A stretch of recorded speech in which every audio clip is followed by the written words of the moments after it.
Halo rekan-rekan semuanya, kembali lagi bersama saya. Kali ini saya akan mencoba melanjutkan pembahasan terkhusus terkait mengenai perkembangan project cryptocurrency yang sedang berkembang di seluruh dunia ya.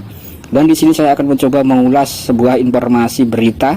Nah, di sini dari Coin Tribune, media informasi yang berasal dari luar negeri ya rekan-rekan. Dan di sini saya sudah menerjemahkan dalam bentuk bahasa Indonesia. Di sini dengan judul Rusia dan Iran menginginkan stable coin yang didukung oleh emas ya. Jadi di sini informasi yang berasal dari Rusia dan Iran atau Iran ya. Kalau kita kenal dua negara ini memang merupakan negara yang bisa dikatakan negara yang kuat dan negara yang mandiri dan tidak sama sekali ya rekan-rekan.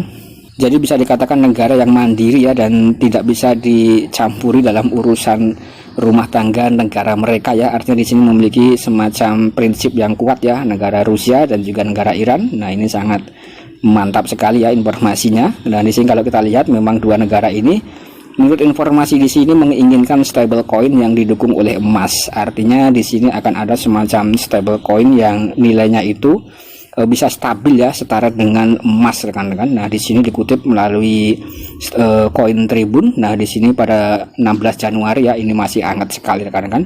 Di sini disebutkan bahwa Bank Sentral Iran bekerja sama dengan pemerintah Rusia untuk bersama-sama membuat stable coin yang didukung dengan emas. Kemudian di sini kalau kita lihat, di sini ada foto yang menampilkan Presiden Rusia ya, Vladimir Putin yang memegang emas batangan rekan-rekan. Kemudian di sini juga disebutkan kebangkitan daripada e-gold ya, atau goldnya ini emas dan E-nya ini mungkin elektronik ya rekan-rekan. Stable coin yang didukung emas pertama adalah e-gold, tetapi stable coin mewakili 1 gram emas. Kemudian pada tahun 2005 e-gold memiliki 3,5 juta pengguna di 165 negara. Firma Douglas Jackson kemudian menempati posisi kedua di belakang PayPal untuk pengiriman uang melalui internet. FBI akan mengakhiri selama operasi Goldwire dipersoalkan tidak adanya izin dan banyaknya penjahat yang menggunakan untuk pencucian uang atau anti money laundering. Tapi e-gold bisa dibangkitkan ya.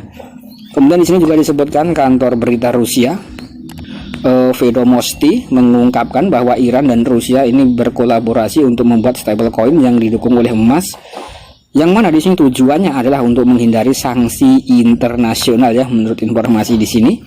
Kemudian di sini juga berkaitan dengan negara Amerika dan Uni Eropa ya rekan-rekan, yang mana di sini untuk Amerika dan Uni Eropa telah memutus Iran dan Rusia dari jaringan SWIFT ya, yang menyusup ke semua transaksi perbankan internasional. Kemudian stablecoin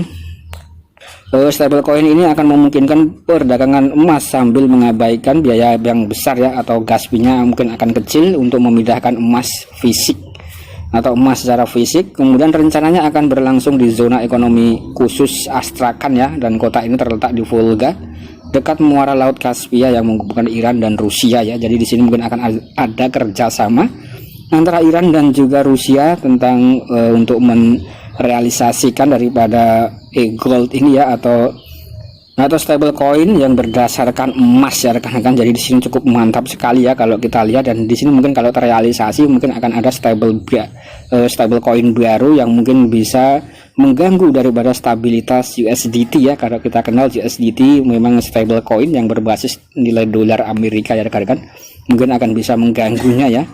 Kemudian di sini juga disebutkan ya, untuk Astrakhan di sini memang berada di tengah jalur perdagangan baru yang menghubungkan India dan Rusia melalui Iran. Kemudian di sini koridor transportasi multimoda ini harus memperkuat perdagangan bilateral Rusia dan juga India ya. Nah, kemudian di sini juga ada perusahaan kontainer India milik negara India dan perusahaan kereta api milik Rusia ya. Ini telah menandatangani nota kesepahaman untuk pengangkutan barang melalui koridor transportasi utara selatan internasional.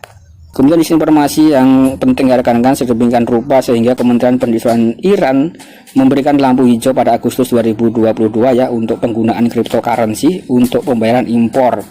Jadi di sini untuk Iran ya, ini mungkin sudah mulai sedikit demi sedikit sudah mulai melegalkan cryptocurrency. Oke rekan-rekan, dan di sini saya akan mencoba untuk melanjutkan informasi yang intinya ya. Di sini ada stablecoin vs Bitcoin. Bukan rahasia lagi bahwa Rusia telah menimbun emas selama bertahun-tahun ya. Vladimir Putin juga tidak menjanjikan akhir dari hegemoni hegemoni moneter Amerika selama bertahun-tahun ya. Kemudian di sini juga disebutkan Cina juga mengumpulkan emas dalam jumlah besar. Xi Jinping juga mendorong Arab Saudi untuk menjual minyaknya dalam yuan yang dapat dikonversi secara bebas oleh kerajaan menjadi emas. Kemudian Rusia juga memiliki cadangan emas terbesar kelima di dunia ya pada tahun 2022, ini sebesar 2.300 ton, setara 133 miliar dolar ya. Kemudian stoknya berlipat ganda dalam 10 tahun terakhir, dan kemudian di sini juga pembelian emas berhenti tahun 2022 ya. Jadi di sini memang ada semacam informasi kelas dunia ya rekan-rekan, kelas berat ya. Kalau kita bahas di sini informasinya kelas berat ya. Nah, karena di sini berkaitan dengan Rusia, Iran, dan juga berkaitan dengan emas yang berton-ton dengan total nilai valuasi 133 miliar dolar lebih ya, kalau dirupiahkan ya bertriliun-triliun ya rekan-rekan. Jadi agak sedikit merinding kalau kita membahas tentang hal ini ya.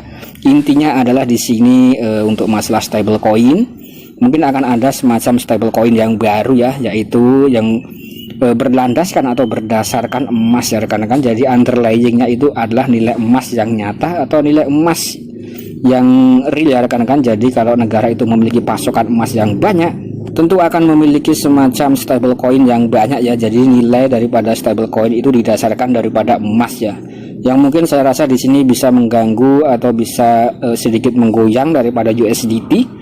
Karena di sini USDT juga merupakan stable coin dari dolar ya. Nah, mungkin kurang lebih seperti itu ya rekan-rekan. Dan bagaimana pendapat rekan-rekan, silahkan tulis dalam kolom komentar ya.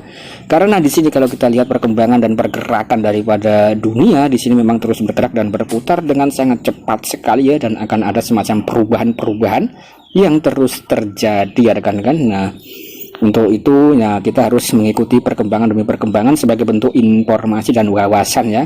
Dan untuk rekan-rekan yang mining Pi Network, nah di sini saya rasa juga harus selalu klik tombol petirnya dan juga bisa garap project yang lainnya ya, sambil menantikan fase open mainnet.